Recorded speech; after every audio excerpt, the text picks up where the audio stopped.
All right, go ahead and throw a hand up if you got a question. Pretty sure we're going to have Kyle Young and Dwayne Washington Jr., but we're going to go as quick as we can with the players, get them moving so they can get showered and get out of there, and we'll let Coach go a little longer. But just a couple questions for the players, and we'll get them going.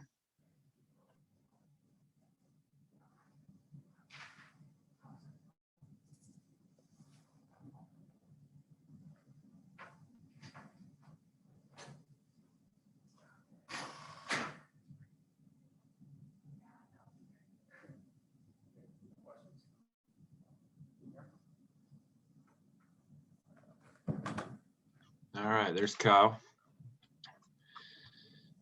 All right, Kyle, thanks for joining us. We're going to start off with Adam Jardy and Patrick Murphy on deck. Adam, go ahead. Kyle, congratulations on the win. This seemed like it had the makings of maybe a trap game for you guys, coming off a big win, couple days off, and you came out a little bit slow. What did it take to get things going in the right direction? Yeah, we came out a little slow in the beginning, but we needed to turn that around really quick and play with more toughness, aggressiveness.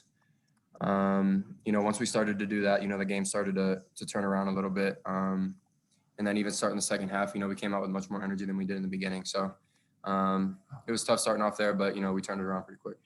Your game is a lot of those things, aggressiveness and toughness. Did you feel like you sort of took it upon yourself a little bit to try to get things rolling?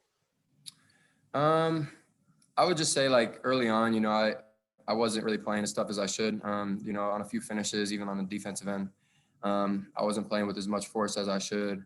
So I wanted to switch that up pretty quick, and was able to do that.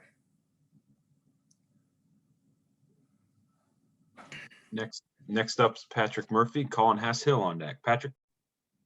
Kyle, scoring hasn't been the thing that you do a ton, but a career high tonight with 18 points, I think. I know they don't have to run a ton for you, but you find ways to get to the basket. Just talk to us about how you were finding, especially in the second half. I think you had 11 of the 18 or something like that. Yeah, just trying to find, let the game come to me in the first place. Playing off others, let my teammates create, get offensive rebounds, stuff like that. So when you're out there playing hard, and you're letting the game come to you, good things will happen. So that's all I'm trying to do is just, do whatever my team needs in the time being on the offensive end, defensive end. In the first half, the threes were really falling for some of your guys. When that happens for you, how much does that open things up as they have to go out and guard those guys maybe a little bit tighter? Oh, it's huge. When we're hitting, they're going to want to run guys off the line and get to them. So it'll leave, driving lanes open for certain guys and, allowing us to attack the paint, post up, stuff like that. So it definitely opens things up. We got a bunch of guys who can shoot the ball. So it's good. All right, we'll go with Colin Hass-Hill and finish up with Brendan Gulick. Colin, go ahead. Kyle, you talked about, wanting to do what the team needs, and it felt like early in the second half, like they sort of needed something from you. And, you could hear Coach Holman yelling at you to get down the court and be physical down low. What was sort of the message from the coaches about you specifically and what they wanted to see more out of you in the second half? Just playing with more force, being more of a presence. I needed to do that, and that was something I noticed as well. So, I couldn't come out and, play lightly at all. So, early on, I was just trying to, play as hard as I could and, play with force and, was able to have some good things happen. What's your confidence level as an outside shooter been throughout the season? Has it always, been that if there is an open shot that you feel really confident, or, you're not someone who came into the year having shot 100 threes before, but you're shooting them at a pretty high rate recently. What's your confidence level been like throughout the year? It's just been feeling good. I put in a lot of work in the off season, and my teammates trusted me and want me to take those shots. So it's been feeling good. And once you see them go in, you're going to take more shots. So just if I get more open looks, I'm going to continue to take them. All right, and our last questions for Kyle come from Brendan Gulick. Brendan. Hey, Kyle, congrats on a big night tonight, both personally and as a team. I want to ask you about your individual game more than the team performance here. This is the best 2-game stretch that you've had in your career with 16 and 18 now. And frankly, in 2 big games where your team needed you for 2 different reasons, tonight because of some foul trouble for some of your teammates. you're a veteran and a leader on this team, and I know you're battling through some injuries. Can you just tell us about the pride you take in trying to perform well on this level, at this stage of your career? It's huge for me. I've been here, it's my 4th year. Been through a lot, with these guys. Bunch of different, different teams with different guys on it. But, just having experience and, being a part of Ohio State, being with these coaches for 4 years, as my time here is winding down, you don't want to take anything for granted, and, you want to continue to, play as hard as you can every time you step on the floor. So, I'm just trying to go into every game, giving everything I got, regardless how my body feels. So that's all I've been focusing on, and, good things have happened in the game, has been coming to me. All right. Thanks, Kyle. Appreciate it. Thank you, guys.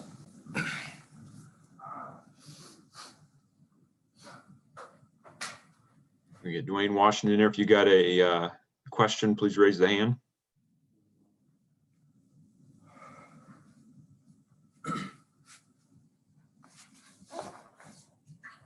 Okay, well, I've been shooting the ball so good because I've been passing it to him a lot in practice. There it I is. overheard y'all. Yeah, that's what it is. We do Coach T shooting, and I'm putting it right on the money, giving them. I'm telling y'all, giving them confidence. In 20 of them. There you go. Don't even need to ask him any questions. But we will start. We'll start with Adam Jardy and Patrick Murphy on deck. Adam, go ahead. Hey, Dwayne, congratulations on the win. What in your mind was the key to turning around what was kind of a slow start and getting things rolling? What did you see change as the game went on? I've been in that position too many times here as a Buckeye, and understanding that you just got to keep your head down and keep grinding. We looked at Maryland and their film and stuff, and what their agenda was to do to other teams, and they played Wisconsin or Purdue, and it was in the 40s with 4 minutes to go last war. So we knew it was going to be a grind game, a tough game. Started off a little slow. Coach yelled at us pretty tough, got us and set us straight. But I knew we were gonna get our guys going. We just needed to have that one little push. Basketball's a game of runs, and whoever can control and those runs and have the most of those is going to come out with the victory. So we just kept our head down, took it on the chin, and kept trying to grind them down and take it possession by possession.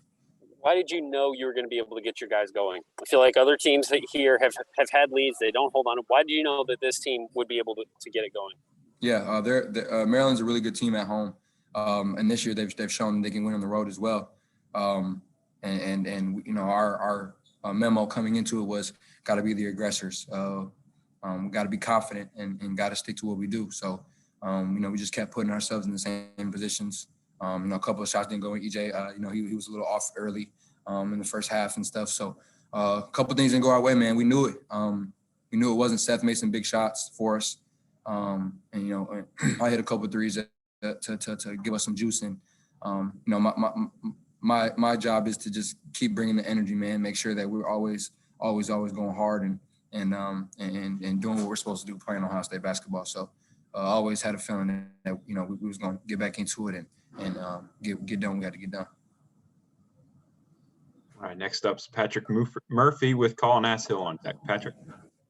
Dwayne, you guys have had a few games now where the three has really fallen well for you. But you've also shown the diversity. You mentioned EJ doesn't have a great offensive game tonight, but you can hit. Just talk about that diversity and the ability to hit the threes as you've come on here, but also the other things that you guys can do to make you guys dangerous offensively.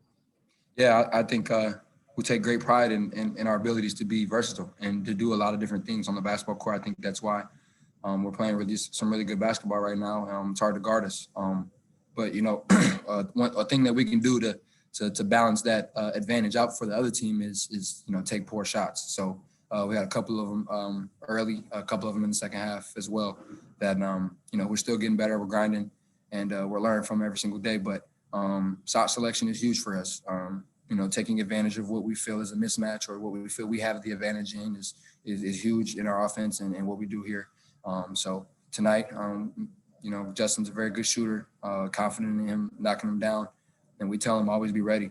He has great confidence. So, they're going to go in and they're going to go up and go in. So, and then obviously down low, EJ Zed, KY have done a great job finishing, being strong. And so, whatever we feel during this game is going to help us win. That's what we're going to attack and then play really hard. So. And Kyle's never been a guy you guys have had to run plays for. To have a guy like that on the offensive end who can give you 16 the other night, 18, but again, you're not running plays for him. What does that do when he's there to clean up the boards or whatever, but will still get his? Yeah, he one of a kind, man. Kyle Young is the hardest working dude, hardest player I've ever played with, hardest playing player I've ever played with, man. And it's special. It goes unnoticed a lot. And tonight he got to get his career high. I'm so happy for him. And I just been giving him confidence, believing in him at the highest level, and rewarding him as much as we can, man. I mean, it's hard to ask a guy to do that, and I think he's really bought into that role. And as you can see, it showed itself tonight, and it's going to show itself way more throughout the year. And I'm super happy for him, and it's going to keep him rolling. All right, next up is Colin Hass-Hill with Phil Harrison on deck. Colin? I know you called Kyle the hardest worker, but what's it like as a player to see someone who's maybe not 100% all the time, maybe not available for everything in practice, but every time you guys go out on the court for a game, he's there. He goes hard. Yeah, I always tell people if I had to pick one guy to go and tussle with, I'd be picking Kyle Young. That's the guy I'm bringing with me everywhere I go, man. He on and off the court, and off the court, he's the sweetest dude. He's a real kind, loving dude, man. And I'm really happy that he's in my life, and he's taught me so many things about staying with it and working hard and trusting the process. And he's been through, like you said, battling some injuries the past couple of years, and his head's on straight, and he's doing everything he can to help us, man. And I really appreciate him, man. It's not a lot of guys that's doing what he's doing, so very, very thankful for him. All right, next up is Phil Harrison, and we're going to finish up with Dwayne with Sean Dunnigan. Phil? Hey, Dwayne, congratulations on a great win tonight. You had a great all-around game tonight, 4 assists, 4 rebounds, steal. It looked like you had a much more concerted effort in trying to put the ball on the floor and take it into the hoop, into the lane, and open some things up for your teammates. Was that something that was a part of the game plan going into this, or just what you needed to do to win against Maryland today? We've been shooting the ball really well. It's been spreading some guys out on the defensive end. So, attacking those gaps is something that Coach preached to us, coming and going in the second half and the beginning of the game as well. He's just attack them. They're going to crowd to the ball, bring 5 to the ball, and everybody's going to be in the paint. So look for kickouts. And a couple of those times when you got into the paint, everybody actually was staying with their man. So it was easy to just, get your eyes on the rim and finish the ball. And getting in there and making some plays for the guys was, just reading the game, taking what they're given. So. And then, everyone saw Chris Holtmann get a little animated in the huddle there. One of the timeouts when you guys were getting, when you were struggling a little bit. I wonder if you just share how that huddle went, what was said, and maybe how you turned it around. He just walked in, y'all. That's why I looked up like that. We needed it. That's what I'll say. We were a little sluggish, a little slow. It was our first night game of the year. We're going to learn from it. He definitely got on us, and told us that we need to pick it up. And I think we got out of it what we needed to hear, and we took it to him. Thanks, Dwayne. All right. Our last question for Dwayne will be from Sean Dunnigan. Sean? Dwayne, what's been the biggest difference between this year's team and teams in the past that you've been on here at Ohio State? It just seems like there's some sort of difference in a game, like how today went today. It might have gone differently in the last couple of years. Our guys are really bought in. I said it last week. I'm gonna say it again this week. We're just really locked in and just really trying to get better every single day, man. We're doing a really good job. Working hard and staying with each other, staying connected, and trusting what we got going on here, and it's paying off. We're gonna keep grinding. Got a great team coming to our house on Saturday, so we're gonna get back to work as soon as we get back and watch the film, analyze it, learn about it, forget about it, and move on. Was there a moment when it kind of clicked for you, or where you noticed it clicked for the entire team during this season? I'd say it just slowly climbed. Every week we just got more connected, learned about each other, learned how we're going to win games, what we need to do to win games, what's important, what's not important, how we can lose games, being in game winning situations, all that kind of stuff, practicing. I think the guys are really bought in, getting better every single day in practice. And with that approach, man, you're going to get better. And it shows that. And if you trust that, it'll pay big dividends in the end. So. All right, Dwayne, thank you. Thank you, everybody. Have a good one. I got you, Coach. Let me switch this. Coach. I got you. Sir, get out of here. All right, guys. Listen, I told Mark this. I got a lot of respect for this. One, the Maryland program and this Maryland team.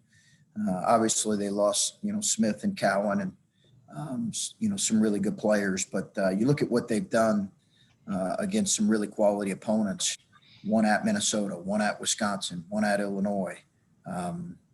They just have really had some impressive wins. So I think we were well aware of that. We're also well aware of the fact that we've not won here before. So, players win games. I thought our guys had a good focus and mindset about them. And, was not terribly pleased with a couple early stretches. But outside of that, I thought it was a really quality performance. And now we've got to, as Dwayne said, turn the page to a really good Indiana team. All right, we'll start it off with questions from Brendan Gulick with Patrick Murphy on deck. Brendan. Coach, thanks for spending some time with us. Congrats on a big win. If we'd have told you before the game that you'd have had 2 field goals from E.J. Liddell and that Justice wouldn't have scored a single point tonight, and you'd have been in a game on the road that by the end, you certainly at least at a couple points had a comfortable margin. How much does that just continue to tell you about the depth that this team has, where you feel like maybe guys get in foul trouble or have off nights and you feel like you can lean on other players? Yeah, Brendan, I think that's been the hallmark of this team is the multiple guys. And listen, EJ Liddell is such a matchup issue. He's such a good player that teams are going to give him a lot of attention. And the beneficiaries of that were some other guys here tonight. And, I think for the most part, our guys were able to take advantage of it. And then I think EJ, missed a couple easy ones that he normally makes. Probably some frustration got to him a little bit, but I think in general, a guy like him who's as talented and as good as he is, he'll respond and come back and play well. I realize it's a long stretch, so I'm not going to ask you about the entire stretch, but you held Maryland to 1 basket from the floor over what amounted to almost 13 minutes between the first and second half. Is there anything about that stretch where you felt like you were really playing good defense, or was it a product of them just not firing offensively? Well, I thought, Brendan, that we played with more force, had better wall ups. I also thought we had better communication. I also thought that they missed some clean and open looks. So I think it was a combination of both. I think they missed some shots that they're normally going to make, but we did play with more force. All right, next up is Patrick Murphy with Adam Jardy on deck. Patrick. Chris, I think it was after one of the Purdue games I asked you about falling in love with the 3 a little bit too much, and you said you thought you guys did. Since then, you guys have really used the 3 to your benefit, and especially early tonight when that was all you were getting. How have you seen that improve from your team, and why has it become a strength when maybe early in the year it wasn't as big of a thing for you guys offensively? Yeah, I thought we did a better job not falling entirely in love with it after we went 8 of 16 in the first half. I thought we probably took a few too many of them, but some of that is that's what we have out on the floor is guys that do that, a number of them. But I thought we were more intentional about getting to the paint, and we have talked a lot about that Purdue game. Now some of it is Purdue plays defense differently than these guys do. And if we were to play Purdue again, I think our 3 attempts would still be relatively high, as long as they were good ones. But I also would hope that we would be a little bit more intentional and play with a little bit more force. But some of that is dictated by how teams are playing you. And I thought we did a better job in the second half about being, getting the ball where we needed to. And is that something that builds confidence-wise? I mean, when guys that can hit them start hitting them in games consistently, does that just raise the confidence in those guys to knock them down? Yeah, I mean, we have guys with high-level confidence right now. Really high-level confidence. Really, a number of guys shooting the ball, and just in general, Justin, Kyle, Dwayne. It was good to see CJ knock down that open one tonight because he's more than capable of doing that. So EJ has been shooting it very well, particularly in league play. Justice has shot it well. And then Seth gave us a huge lift, making a couple when we were struggling. He gave us a huge lift, making a couple threes. Next up is Adam Jardy with Dan Hope on deck. Adam? Chris, there were two interesting technical fouls in this game. Can you tell us what the officials relayed to you as far as what happened on each of those? Justin, they said he said something to the bench. Justin admitted to it. You can't talk to another team's bench. He was just excited for his teammate. And then I believe there was a reaction to on their part to a call. Or I'm not sure if Morcell was reacting to a call or not. I really don't know the specifics. I tend to not ask what another team's technical is for, but I will ask when we get one. And then you talked about kind of getting into your team in the first half there and trying to get more force out of them. How as this season has gone on, have you learned as far, I guess, pushing that button when you can really get into them and try to get more than they're giving you at that moment? How has that evolved with this team? I mean, sometimes, people think it's some type of a motivational ploy to, get on your team in a timeout. Reality is you're just angry. You're just venting. You're angry. And I think our guys know I don't do that necessarily on purpose or as any type of motivational ploy. I did not think we were playing with the amount of force or effort that we needed to. Now, Maryland had something to do with that. I thought they were doing some really good things. And I did a poor job making a call early in the game that gave them an open three, but I just did not think we were playing with the necessary force or physicality. They were walling us up and we were not finishing. And so we addressed that, or I addressed it. And listen, we got a great group. It's super coachable. They're a phenomenal group to coach. They want to win. They knew we hadn't won here before, and they responded. All right, next up is Dan Hope with Phil Harrison on deck. Dan?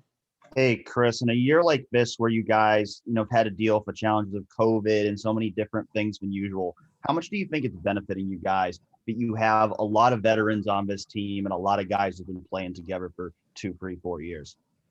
I think that helps, Dan.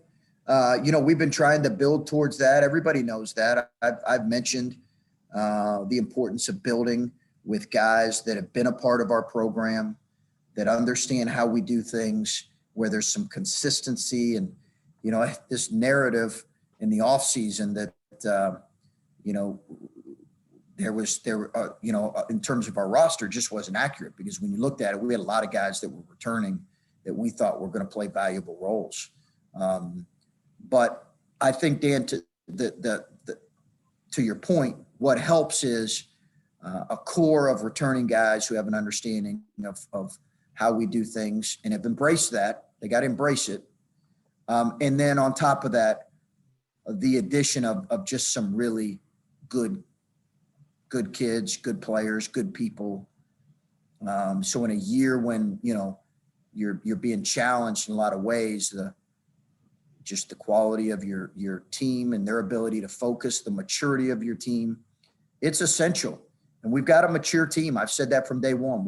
We're not, it's not like we're the oldest team or one of the oldest teams in college basketball, but, and I've always said this, age and maturity don't always equate. I'm a great example of that.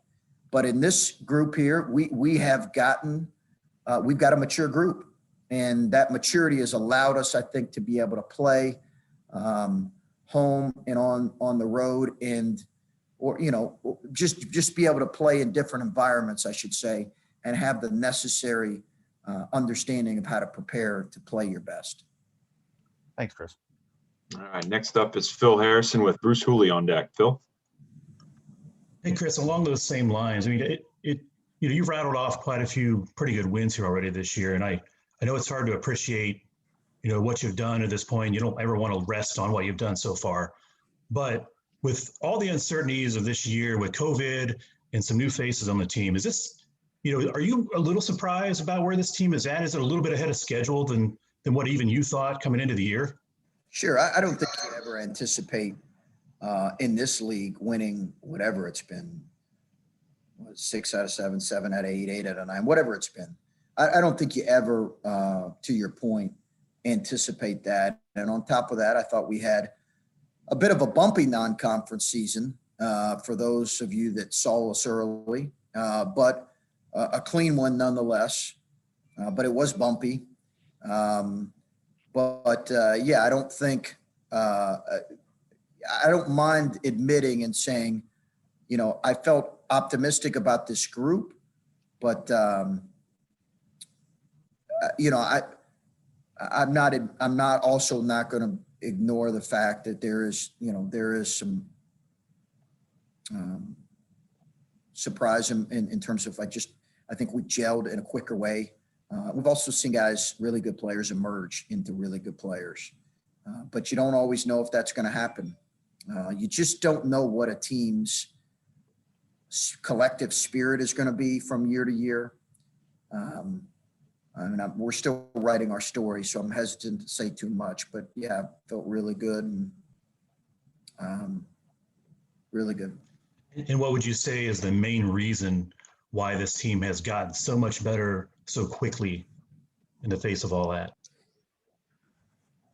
I think guys individually have gotten players we've seen. We've got some really good players that have stepped up at different times. And we talk about Kyle, how phenomenal was Kyle Young tonight.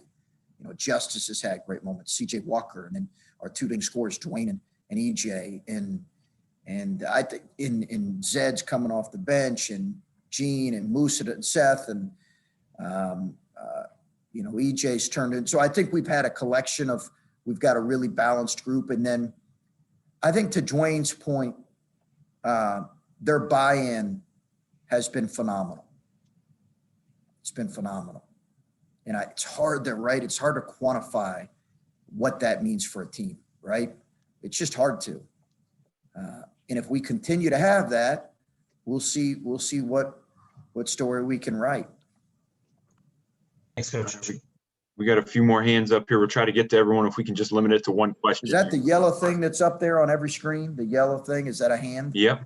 All right, let's rattle them We're going off. to try to get to one question each. We can get them moving. Bruce Hooley's up next with Stephen Means on deck. Bruce? Chris, when you have to coach against someone who shoots the percentage Justin shoots from 3-point range, what does it force you to do that complicates game planning for a team defensively? It's just you're always aware of him, Bruce. Always aware of him when he's that proficient. We've coached against a few. They're in the rhythm that he's in, but he's been in that rhythm for the better part of a month and a half, 2 months. You're just always aware of him. So it stretches your defense and it makes your attention to detail have to be so high level. And our guys have done a good job finding him. I thought CJ Walker's play on the break to him was terrific. All right, next up, Stephen Means with Adam Jardy on deck. Stephen?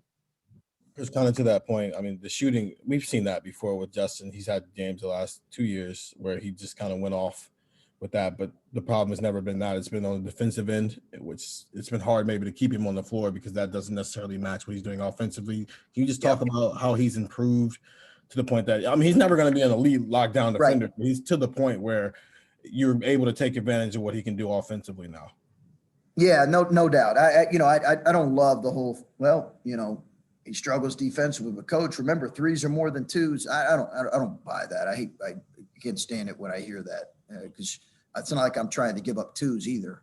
I think what he's done is his attention to detail defensively has been good. So he's been a talker, a communicator, scouting report. He's have a high level of attention to detail. He did not have that his first year. He did not have that his first year and a half. He just didn't. I think he's understood that, hey, if he's going to be a team defender, if he's going to be a good defender, a defender that can be out on the floor for consistent minutes, he has to be an elite team defender. And that's what he's got to do. It's what he's got to continue to do. All right, next up is Adam Jardy with Colin Hess Hill on deck. Adam? Chris, you mentioned letting these guys know that they had never won here before, and Kyle mentioned that a little bit. To see him continue to battle through everything he's kind of gone through physically, and to have a night like he had for you tonight, it seemed like he really, whenever you needed a rebound, he was there. We needed a bucket in the paint, he was able to get it for you. What sort of impact did he have on this game? He was phenomenal. I thought he led the way. In that area. I thought, winning this game was important to him because we hadn't won. And I texted him that last night because Ryan Peden had sent it to me and the scores of our games here. And obviously we haven't played a ton of games, and Maryland's got a great program. So they played really well. They play really well here. Obviously it's so much different given the neutral environment. But yeah, I sent him that text. I think, that resonated with those guys in terms of wanting to be the first team to win here.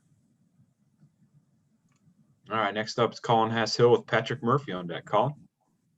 Chris, you talked about how, Kyle's not always practicing. How much is he actually practicing? And also, is it hard sometimes not to take for granted someone that's, not always 100%, maybe not always practicing, but every time that you're in a game, he brings it every single time, no matter what. Yeah. No, he's a really good player and underrated in a lot of ways, I think. But he's a fourth-year kid who was, right? Remember, Colin, he was second to Caleb in Mr. Basketball. He was a good player coming out of high school. And has just grown, and his game has grown. But, yeah, it was hard. He could not play much, or he could not practice after going against Garza like he did. So he needed 2 full days off because his legs were too sore. So he was only able to go 1 day before we played. All right, last 2 questions will be from Patrick Murphy and Tony Girdman. Patrick, go ahead. Another Kyle question, but his value when you don't have to run a play for him on the offensive end. We see the putback dunks and stuff, but from a coaching perspective, knowing you have a guy who can do that doesn't need things drawn up for him, how much does that help in offense? Well, yeah, he's done that his whole career, and we've drawn a few more things up for him and run a few more things for him now than what we did before. But yeah, he just plays. He just plays. Ohio State winning, it matters to all of our guys. But when you have a fourth-year guy, it really matters to a kid like that. And on top of that, his energy is tremendous. So Tony, take us home. Chris, one last thing on Kyle Young. You mentioned the team's collective spirit. How much has it helped that every single guy on this team gets to see Kyle Young, like their entire career, all they've seen is Kyle Young out there? Yeah, no, I think he's a great example. And we miss him when he can't practice, honestly. It affects our practice in a lot of ways. We don't feel it as much, because he's an older kid who does bring energy. But I think, yeah, I'm just really happy for him too, that his game has continued to grow, because it really has. He's taken a giant leap. We talk about EJ being improved, and he is, and he's been tremendous, and Dwayne and Justin, but Kyle Young, throw him in there. His growth has been really, really important for us. And, we've got to continue to do that. Obviously, we got a big time challenge here in a few days against the Indiana front line that I think is as good as anybody in the league. We'll talk more about that. Is it almost midnight? Holy smokes. All right, guys, anything else? That's all. Thanks, Coach. Okay. All right. Thanks, guys. Travel safe. Travel safe.